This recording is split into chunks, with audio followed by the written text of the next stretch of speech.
1, 83 Baker, take 2. Mara. Everything is connected. One thing to another. I think the fans of Dune are legion, and that starts with the book. I was very determined while I was writing it and while we were filming it to make sure that whatever we were putting into this movie had its source in Herbert's book. Cut. Very good. One more, please. Got it.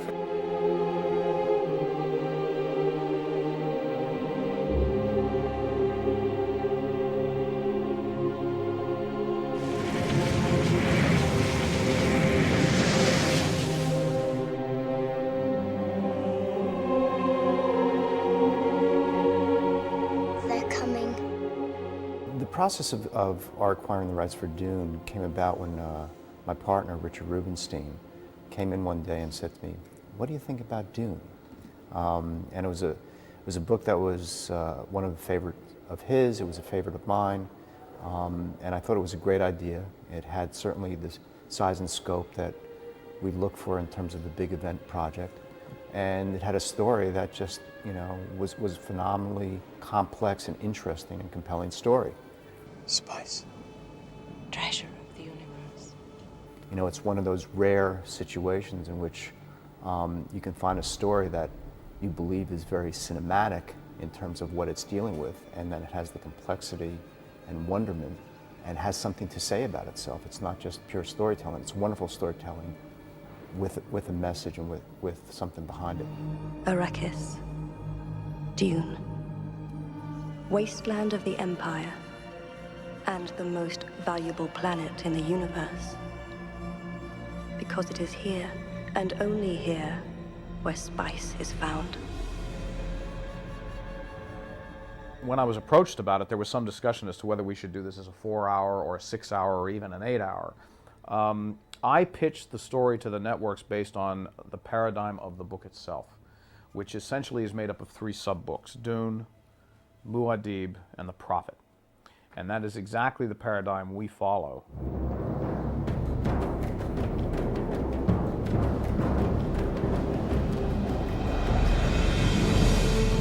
The first night is really the setup of what Dune is, why the spice is important, what the feuds are among the royal houses, what the political structure of the universe is that we're about to enter, and the story of the Atreides family, particularly Paul, this young prince who's taken from his homeland to this vast wasteland in the far reaches of the Empire, and what kind of psychological trauma that produces for him.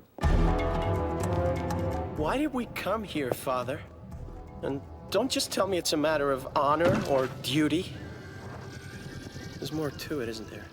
The second night is definitely the story of Muad'Dib. Muad'Dib? Is that the name you wish? Yes. His father's been assassinated, he's been left in the desert to die, he's adopted by the desert tribes to become their leader. And the third night, then, is the Prophet, and he is the leader of the Fremen tribes by this point, and the ultimate triumph over the Emperor and the people who assassinated his father. So given that length of time, I think more than, say, a 2-hour movie, we had much greater freedom to delve into all of the themes and the textures of the book. Dune, when you reduce it down to its barest essentials, is really the coming of age of a Messiah. It's the story of a young boy who grows into a man and eventually the emperor of the universe.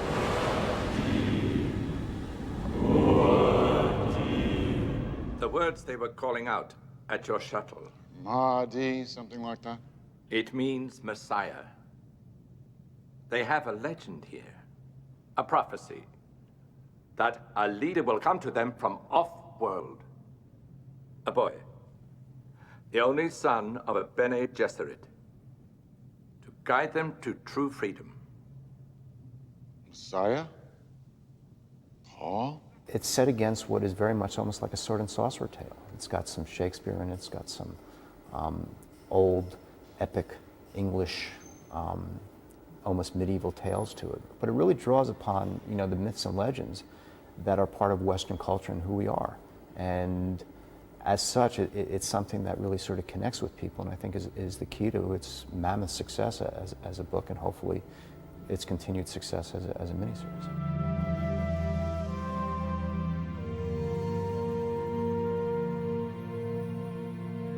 There is nothing invented that has not come from Frank Herbert. There is nothing changed or reordered that can't be justified by what is written in the original Dune book. The plan is elegant and vicious. Dear Baron, of course it is. I designed it. In order for the Empire to survive, the spice must flow. But the production has become inconsistent. To me, the key to a good adaptation is creating what is called the illusion of fidelity. And what I mean by that is that you really capture the spirit and the essence. So our hope here, and I think John did a magnificent job with the script, that's now being amplified by the production crew that we put together with John and the cast, is that we're really capturing the book. We're as faithful to the book as we possibly can be. What I think could happen is it's just start to look like he's not controlling it anymore. Like he's beginning to lose, as he's losing control of himself. There is a certain amount of adaptation, as there would be with translating any novel to a film. I think the narrative in the movie is probably a little bit more linear than it is in the book. I think that there are certain elements of internal monologue that Herbert used very effectively as a narrative device in the book that don't translate very well to film. So I have found ways of bringing those out in dialogue. The Emperor decided only one man is honest enough and loyal enough to be trusted with restoring the spice production adequately. Duke Leto Atreides? Temporarily interrupting 80 years of Harkonnen rule and all the profits that go with it. I said temporarily, you moron. It's really a very human story. It has all the elements of, the human world. It's about, as well as this boy and this amazing environment, which is really exciting visually. It's about religion. It's about politics, about social order. There's a big discussion. There's a debate really in it about morality, and all those kind of things. The Emperor needs us for the moment, to administer Arrakis, to make the spice flow. But he fears us, Paul. He fears my influence among the great houses. You're dealing with, although it's set at 10,191, you're really dealing with something that, to me, might as well be set in the past. It does have it's funny that it does have a kind of historical feel. It's like human beings have been here before and will be in this situation again. If he decides it's in his interests that House Atreides should fall, he will do nothing to stop it. Well, then, if you're right, this place is a trap. Perhaps. To me, it feels very, very close. It feels very close to, as I think the book is important for the same reason, it's very close to who we are. But knowing there's a trap is the first step in evading it. So the science fiction aspect isn't the prophesying of technology so much as an analysis from a detached, distanced frontier of our situation.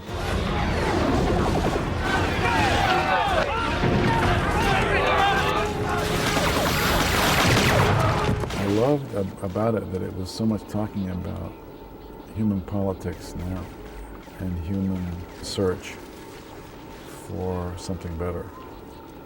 But we go through these long, tragic, arduous periods of violence where, peoples fight each other for control and power. I don't really consider Dune to be strictly sci-fi. I think it's epic adventure. Yes, there is some space travel to it, there is some speculative fiction to it, but it's really almost a feudal society that we're dealing with, as opposed to a high-tech society. Dune is really the story of the human condition, and any good literature, whether it's horror or sci-fi or general drama, if it has those elements, then it can be excellent narrative.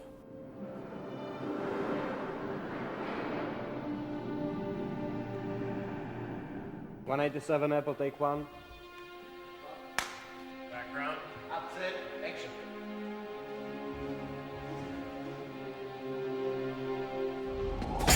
We must congratulate you on the perfection of your air, Baron.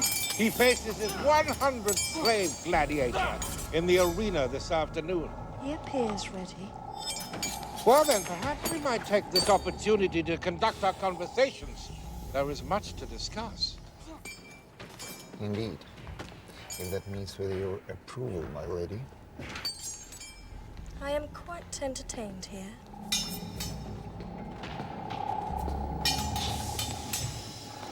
Okay, cut. All right, well, that was pretty good for me. Is that okay? There is I suppose there is a wide gap between what's in one's imagination when one is writing and what one can accomplish when one is on the stage or on location with the resources that have been provided. But I feel in this particular case that we were able to accomplish 90% of what I had in my mind's eye. Yeah, there are some things that I wish we had a little bit more time with, but in all honesty, I think that we were able to accomplish an enormous amount, and we shot everything that was in the script. There.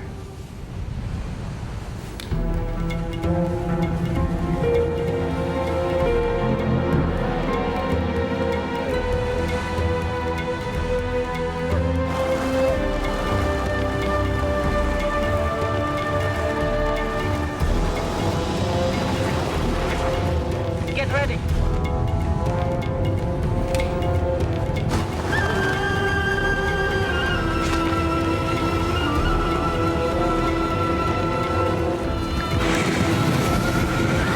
One of the things that I'm most proud of about this adaptation is the ability to get the cultural life of the different character tribes on film, most especially the Fremen. To me, that is one triumph, if you will, of this film. We really get the sense of how these people live, what they eat, what they wear, how they survive, which was crucial to an understanding of the book, and I think it's in this movie. I don't think that pH has to be. Yeah, that's good, pH. That's good. Dune is an adventure novel to me. It is called sci-fi, but I would rather think of it as speculative fiction, an adventure epic. And therefore, I didn't want to locate the novel or our story in any one particular space and time. I was lucky enough to get two wonderful artists to help me realize this vision. And the first was Milan Krajkovic, and his wonderful vision of what the world of Dune would look like. The Arakeen Palace is really the centerfold of really the struggle between the House of Atreides and the House Harkonnen. They're fighting for the planet of Dune and who will actually control this and therefore control the manufacture and distribution of spice. And the grandiose columns and look and just the sheer magnificence that our brilliant production designer Craig has done sort of give you a sense of the importance and the stature that in fact this is, and the fact that the coloration also is emblematic of the planet Dune itself. It has the earth tones and it has the sand tones, if you will. Actually, all of those colors that you see now on the wall, you know, there it was the big researching from a lot of books, papers, and everything, you know, and it's really, we prepared this very carefully about the colors. The director, photography director too, you know, we just talk about lights and positions and everything, and it's really, really carefully prepared. You have this mark. Okay, come over here one moment. Of course, Vittorio Storaro is one of the premier cinematographers of our age. He's won 3 Academy Awards. Stay close to her. Stai più vicino col braccio a lei, Mauro. Mauro. Così, va meglio, ecco così, va bene. The reason I wanted to work with Vittorio was because I've always loved the application of light and color that he uses in all of his films as story elements. When I say cinematographer, not director of photography, the meaning of the word is very important. Cinematographer, in my opinion, means writing with light in movement.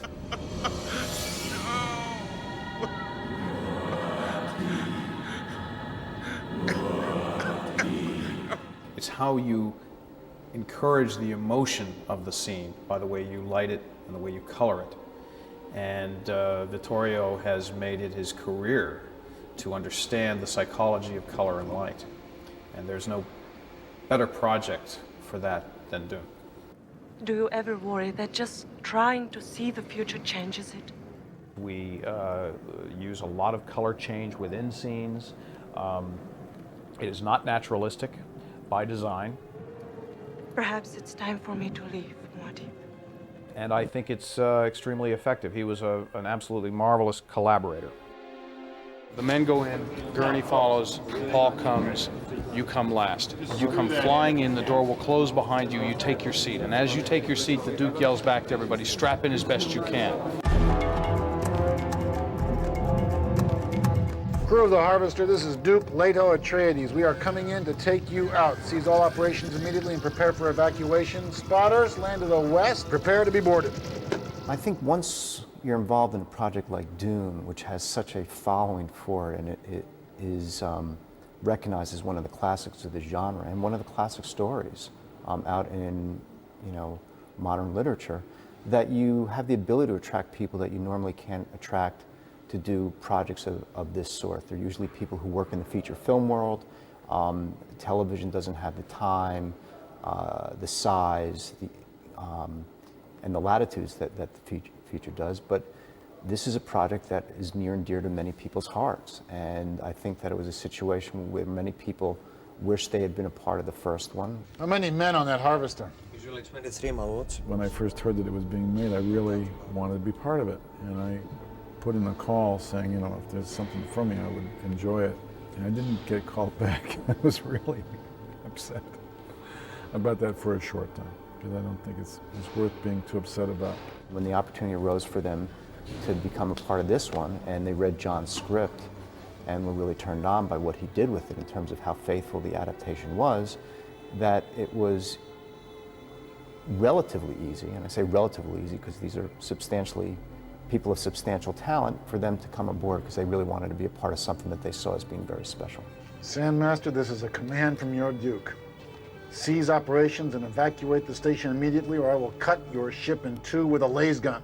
And so we're very fortunate, to be able to attract somebody like a William Hurt, who was a very big fan of the book, and Vittorio Storaro, who was a fan of the book, and speaks of it with such great passion, and Kraka, the production designer, and Theodore Pishtek. They all were basically enticed by the ability to become a part of this thing. This is my legacy to you, son. In Caladan, we ruled by air and sea. But here, we need desert power.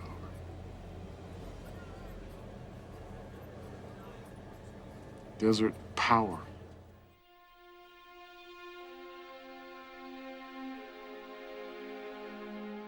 The first question is, would I accept any job in this project?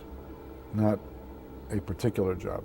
Once you've made the decision that you would accept any job because it's the material that you like, then you make your next decision. I was insistent that we just find great actors for each of the roles. Fortunately, I was lucky to get a man like William Hurt, who wanted to play Duke Leto.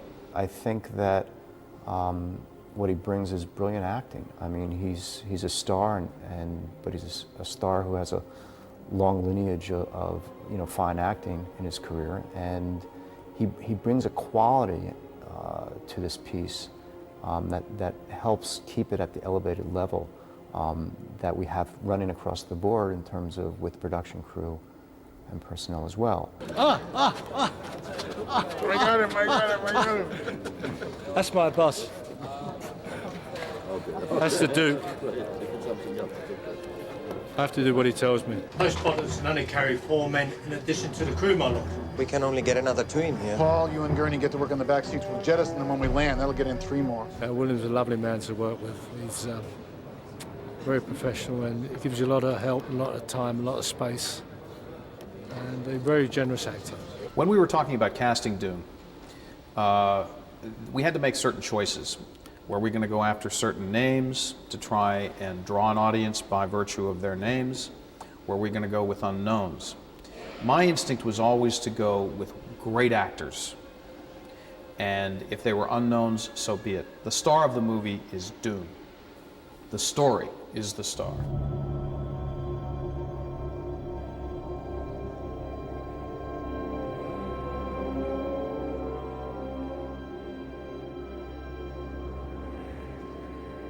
I went to London, I was looking around for Paul, I looked in New York, I looked in Los Angeles, and almost by accident, I found Alec Newman.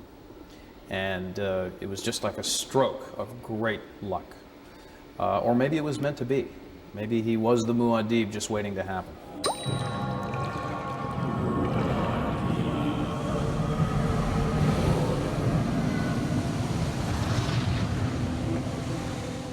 This is changing me. It's the spice. He spends a lot of time in the story, for me, reacting in an extremely human way to all those things.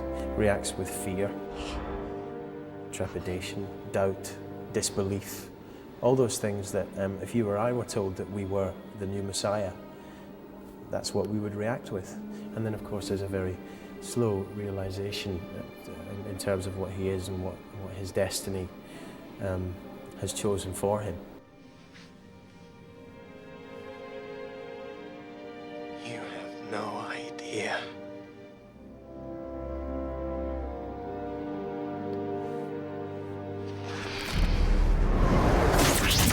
I have seen things there are not words to describe.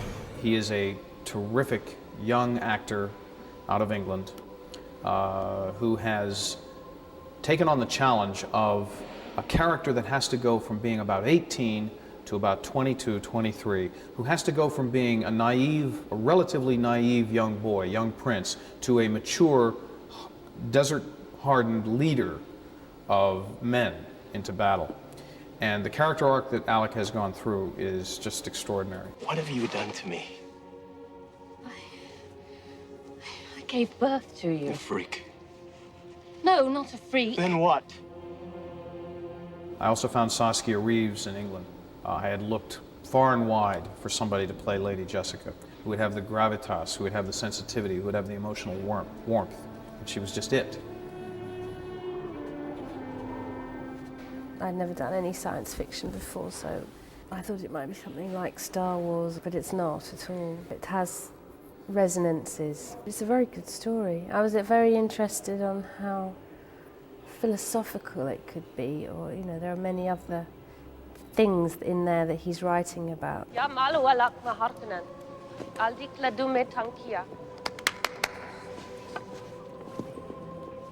now on, we speak the ladies' language. If you're going to write about races or religions fighting, we've had that for centuries. It's nothing new. I mean, what he has done is put it in a backdrop that is completely original. Well then, perhaps you'd be so kind as to define success. The subtlety of your plan eludes me so far. Ian McNeice lives in Los Angeles. Ian McNeice came to me through our casting agent, Molly LaPata, and he did one of the most outrageous auditions that I had ever seen, where he literally pulled a skull cap off his head in doing one of the scenes, and was just such a grotesque performance. It was just magical. And he is the Baron. William Hurt told him the other day that he was born to play this role. About 5 minutes ago, I actually wrapped the whole of the movie here in Prague. And I'm still a little dazed by it all because, quite frankly, I've been flying around in my suspensey units as the Baron for the past 6 weeks, and it's, I can only describe it as Mr. Toad's wild ride here in Prague. It's pretty cool. And quite frankly, it's the only way that I want to work now, is being pushed around by somebody else. You've seen the bodies? They're most certainly dead. You've seen the bodies? Nothing survives one of those storms, Uncle. The wind was over 800 kilometers an hour. nothing survives.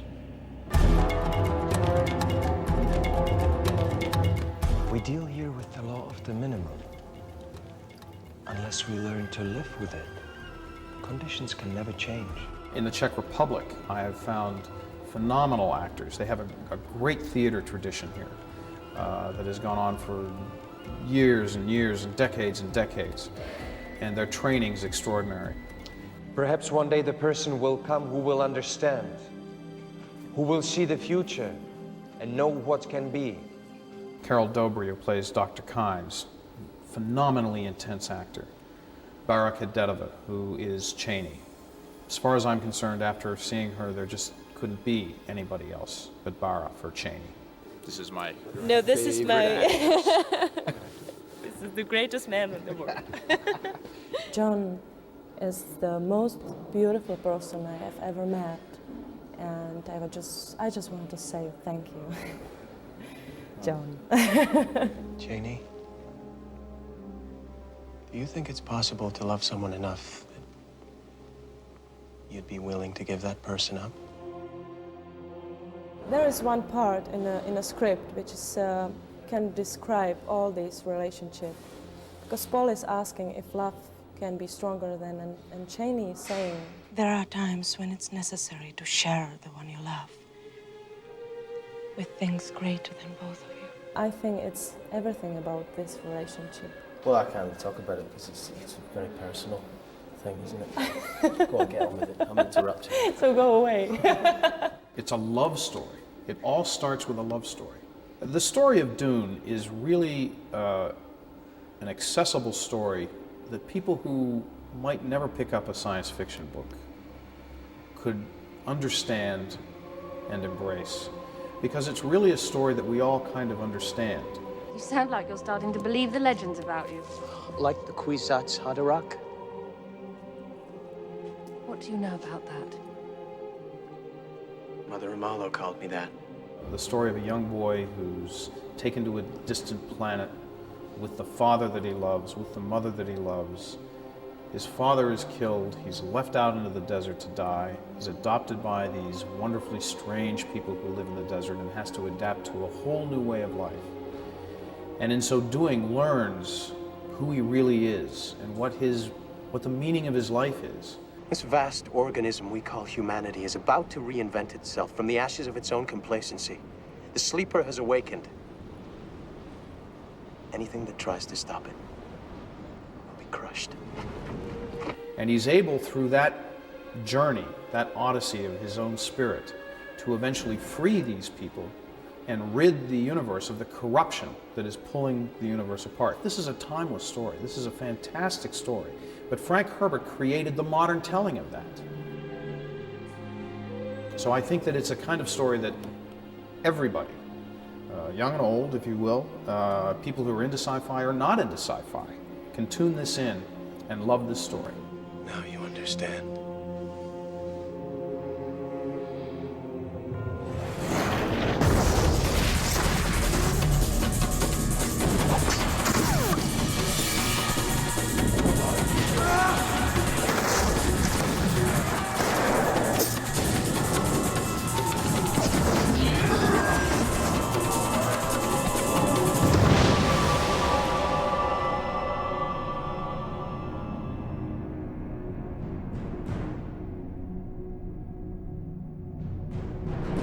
The saga of Dune is far from over.